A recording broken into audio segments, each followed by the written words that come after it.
All right, so check this out behind me right now. This is actually my car dealership. See, I'm a car dealer. I sell cars that are $5,000 and under, and my car line actually starts right here. If you've been watching this channel, subscribe, by the way, if you haven't, then you've seen that I've actually had a lot full of cars, and it's just been about a couple months ago. I'll actually throw the clip right here where you can see that our lot was full of cars. And what I've been talking about through this summer is that my car dealership has actually been very, very slow, way slower than what we traditionally experience here at my car dealership.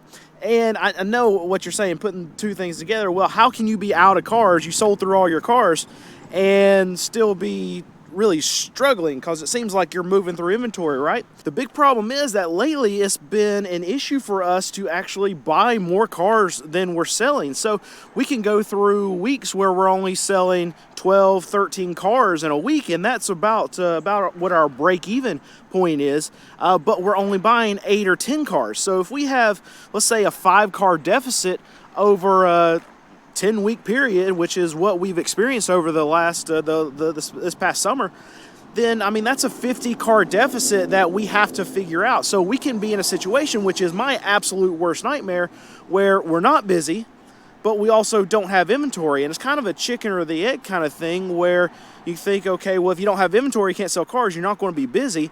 But this lack of inventory, we've only really experienced over, I'd say, probably the last month. The months before that, we had tons of inventory. It was so bad and got so slow that actually pulled back on our buying. Now, as of right now, this looks like a big mistake on my end, and I actually wish I wouldn't have done that. I know it's a mistake at this point, because if we had more inventory, we'd probably be a little bit busier now. And what I decided back then, when I actually pulled us back from buying for a couple weeks, is that we had this lot full. I mean, we can only hold probably 90 cars, and that's jam-packed, and we probably had 80-something at the time.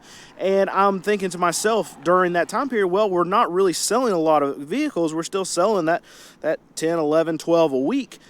Why would I buy 15 a week when I'm not able to actually sell through these cars? Now, what has happened in the car market is that a lot of these new franchise dealers have gotten a lot slower. So we had a lot of pull forward in demand over the beginning of summer, because a lot of people were trying to get ahead of tariffs. They were thinking all these prices were going to spike and go up like crazy. So there were actually more trade-ins in the system. We're actually able to buy more then. But now it's like the spigot turned off. And just like I'm experiencing here, slower here at my car dealership, well, the new car dealers are experiencing that too. And what happens at that point is that trade-ins actually go down, because if you don't have transactions that are going through these new car franchise dealers, then you don't have people that are trading in their cars. And that's how I get all my cars. And I'll take you down here and show you what we bought recently.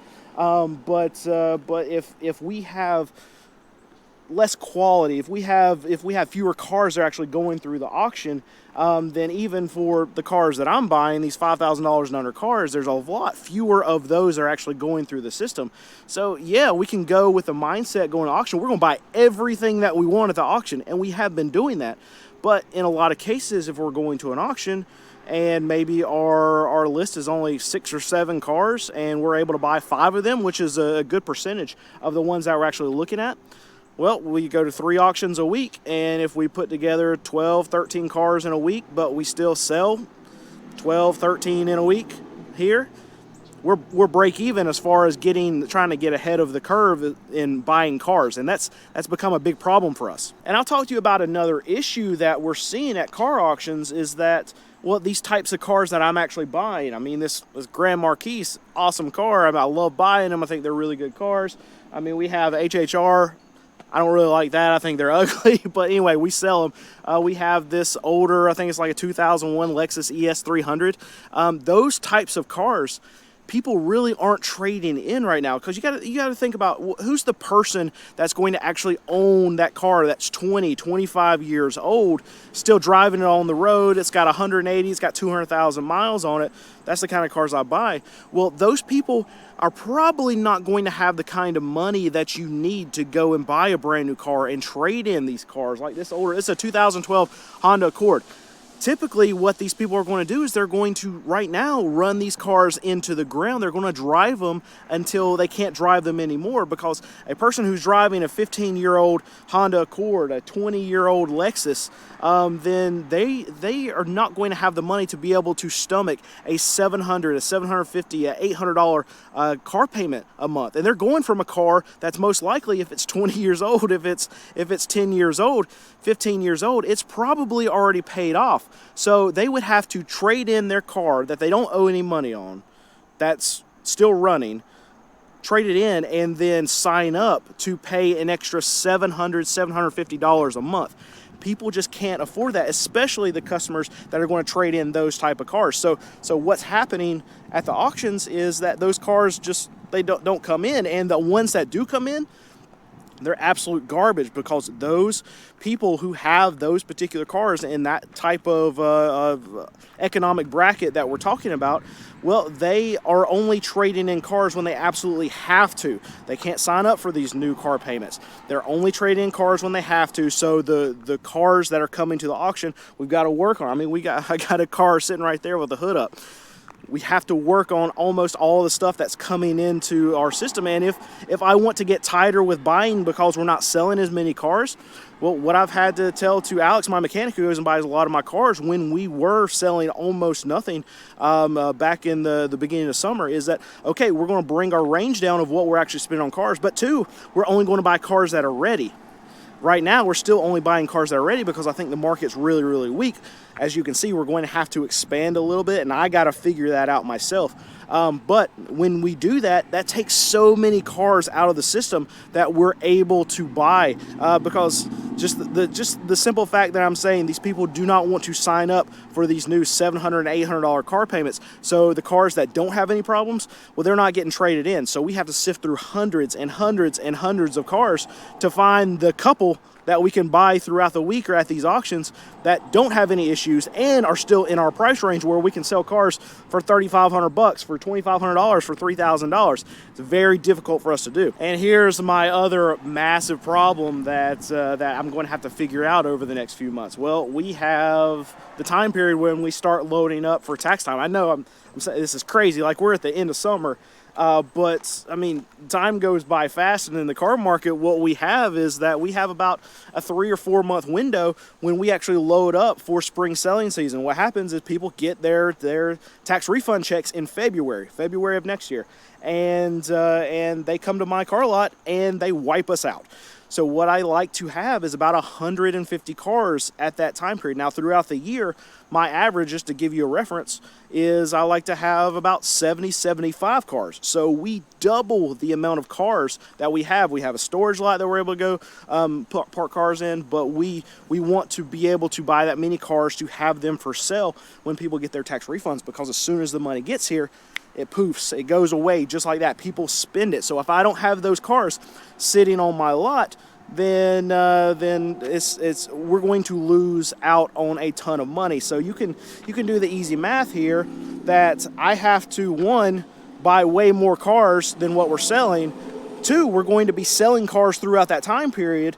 And three, right now the cars aren't available. So what am I going to do? Well, what I have to do is I have to either add auctions, we have to pay more for cars, but then you have the problem of, okay, well, maybe you can miss tax time because your prices are too high. We've actually done that before. A couple of years ago, because there were just no cars available, because production was down from these new car manufacturers, auctions were bled dry. Prices were insane. So if we wanted to have any cars at all, we had to actually pay up, and we weren't during tax time. I didn't have $5,000 and under cars here. I had cars that were $7,000 and $8,000 sitting on my car lot. I remember I had a Hummer that we were selling for like $9,500. I felt so sick about having those cars. And when tax time rolled around, I had customers come up into my lot and say, okay, you're our spot. We come here every year. We bring family members to come buy our car. We got our tax refund checks. What you got for $2,500?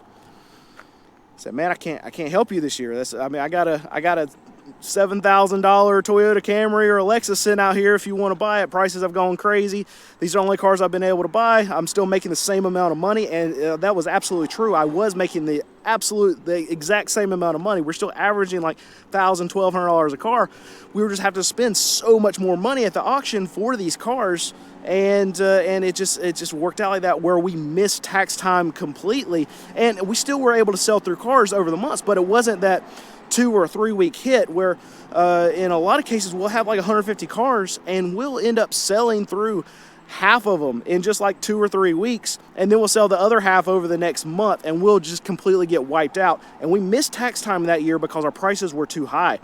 And so you can't do that. So in my estimation, I'm not going to be able to just go and tell Alex or me go to the auction and say, you know what, if it's a nice car, we're just going to buy it, and hopefully somebody will buy it, because what ends up happening is the buyers just aren't there because the prices are too high. So right now I have, I think 50 cars. I think 58 cars is what it says on my inventory sheet right now, but there's going to be 5, 6 of them or whatever that are junk. I think my Tesla is even on that buyer sheet, so that's not one I'm going to be selling. So I mean, you think about it. So I've got a 100 car deficit that I have to figure out in the next 6 months, and then over that 6 months period, we still have to try to make money here at our business. So that means I have to also buy and sell at least about 45 cars a month. And that 45 cars is just for us to break even. So if I want to make any money, I got to sell more cars than that. So over the next 6 months, I got to buy and sell enough cars to satisfy what we're costing to run business here, plus make a little bit of money. Plus, I got to buy extra every single week to be able to make up for that 100 car deficit that I have to figure out over the next few months. So this is my personal nightmare right now, is that I have to figure this out. Now it's not on Alex to go to the auction and figure out where he can't poof cars into existence. This is on me. The inventory is my problem. So I have to figure out what we do, and probably the solution is to go to more auctions. There's only a select few number of auctions that are within driving range of what we can actually reasonably do throughout the course of the week. Now we have one that we can add that's probably about an hour away. They're a big auction. They actually run like 10 lanes, and they'll run, last time I checked, probably 3,000 cars a week. So that's going to be an easy, viable option. It's not one that we really like to go to because it's an hour away, it's early in the morning, and there's a lot of hassle to actually get. It's a big operation, so that comes with a lot more hassle to actually get cars, check them out, things like that. It's early in the morning. We have to go really early to actually go check out the cars before they're going to run through the lane. And it's also overlapping another auction that we actually like better that's very close to where we are here. So that means me, the business owner that's also got a job making videos for you on YouTube, I'm going to have to get my butt up in the morning on a Tuesday morning and drive and go actually pull my weight in buying cars. But this is the kind of thing that I'm going to have to do if I want my business to succeed, or even at this point it seems like breaking even. And I know it's crazy for you to look at this lot and see empty cars and me say that I'm struggling, but the thing about it is, if we're buying 13 cars in a week and we're selling 15, well, we're not going to be able to get ahead. And even at that 13 cars a week, I'm not making any money. So something's got to change, and we got to figure it out. So make sure you subscribe so you can see what changes I'm doing, what things I'm actually implementing over the next few months to get us to the point where we can actually be successful.